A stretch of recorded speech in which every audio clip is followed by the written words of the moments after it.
How to learn how to use Siri on your iPhone. This quick guide will show you how to enable it and use voice commands easily. First, open the Settings app on your iPhone. Scroll down and tap Siri and Search.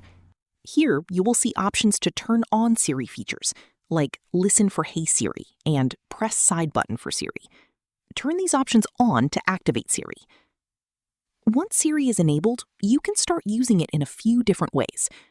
You can say, "Hey Siri," if voice activation is turned on, or press and hold the side button on your iPhone to open Siri manually. Now you can give Siri commands like asking for the weather, setting alarms, sending messages, or opening apps.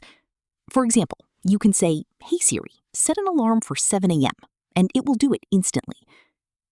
Siri can also help with everyday tasks like making calls, checking your schedule, or finding information online, making your iPhone much easier to use. And that's it. You now know how to enable and use Siri on your iPhone. If this tutorial helped, don't forget to like the video and subscribe for more iPhone tips and tricks.